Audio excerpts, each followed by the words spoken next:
Childhood Obesity by Crystal Stanfield. While scientists were concentrating on creating vaccinations for children to prevent diseases from disabling or killing them, something slowly grew to become an overwhelming problem within society: childhood obesity. Childhood obesity has increased drastically in the past few years. If childhood obesity can be controlled and cut down, there would be fewer obese adults in the future and fewer children with health problems due to being obese. Contrary to the opinion of many, there is a difference between being obese and being overweight. According to the Centers for Disease Control, obesity pertains to the excess body fat rather than muscle, bone, and water weight, which are all included in the deciding factors of being overweight. Diet, exercise, and genetics all play key roles in childhood obesity, and yet parents can take an active role in monitoring diet and exercise to help prevent their children from being another statistic. Today, I hope to give all of you a little insight on childhood obesity, the health problems it causes, and ways it can be prevented. First, it is important to know how damaging obesity can be to children. As stated by the American Heart Association, obesity does not just cause low self-esteem and depression in children. It can also cause many health problems that used to only happen to adults.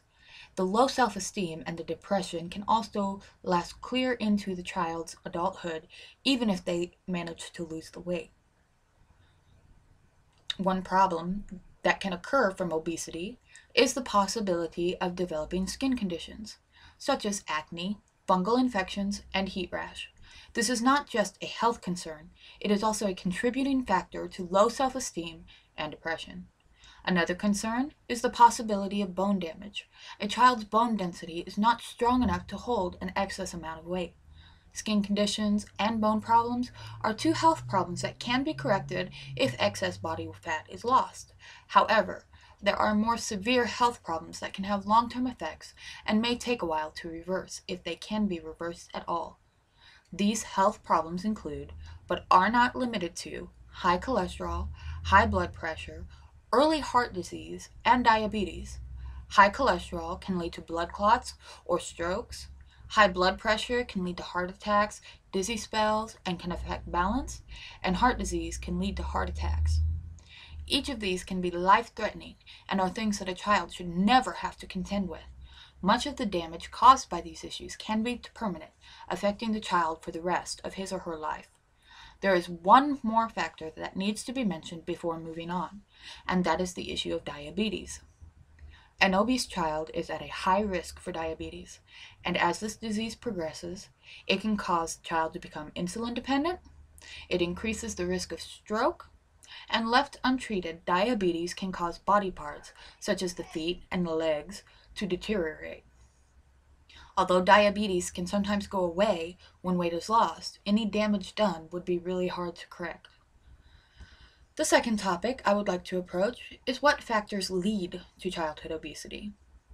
Diet, exercise, and genetics, or any combination of those factors, can contribute to obesity. But it is not the child's fault.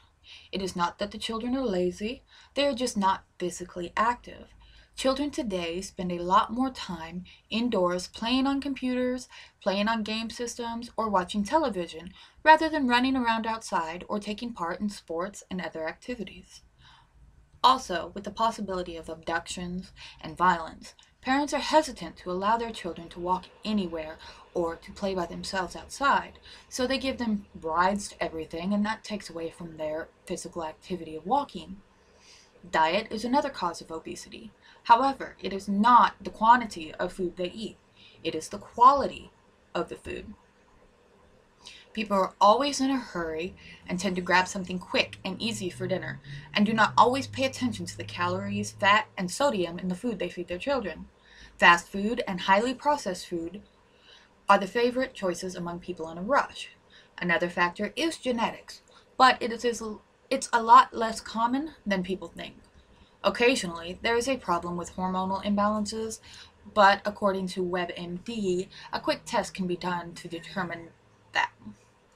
The reasoning that a child is overweight because his or her parents are both obese is a flawed assumption. The child can avoid being obese as long as he or she has good eating habits and stays physically active. The family's eating habits can also play an important role because a child will copy what he or she sees the family doing. The last thing I would like to discuss is what can be done to help prevent childhood obesity and the health concerns that come with it. Providing healthy food alternatives is just one way to maintain a healthy weight. Providing fresh fruit as an afternoon snack rather than potato chips or pizza rolls is just one example of how to improve a child's diet. Portion control is another aspect that should be considered. This is not in relation to overeating so much as eating too much of one thing. For example, instead of giving a child one large portion of hamburger helper, parents should give a small portion instead of hamburger helper, a small portion of fruits or vegetables, and a small portion of a dairy product. The child would still be full, but he or she would have a much more balanced diet that provides them with essential vitamins and nutrients. Parents can refer to the food pyramid for help choosing healthy alternatives. Another thing that parents need to pay attention to is the amount of physical activity the child participates in. There are many ways this can be done, such as limiting the time spent in front of the television, computer, or video games, scheduling time to do physical activities such as bike riding as a family, and walking as a family to some destinations rather than taking the car. Just a few small changes could affect a child's weight dramatically.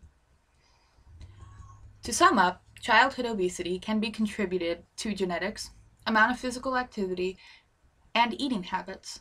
If something is not done to control obesity, it can lead to heart failure, high blood pressure, high cholesterol, diabetes, skin conditions, and bone damage. Parents can take an active role by monitoring a child's diet and amount of physical activity, as well as providing a positive role model by monitoring their own diet and exercise. In order for parents to give their children the best chances at life as adults, they must make the effort to encourage their children to eat right and exercise regularly.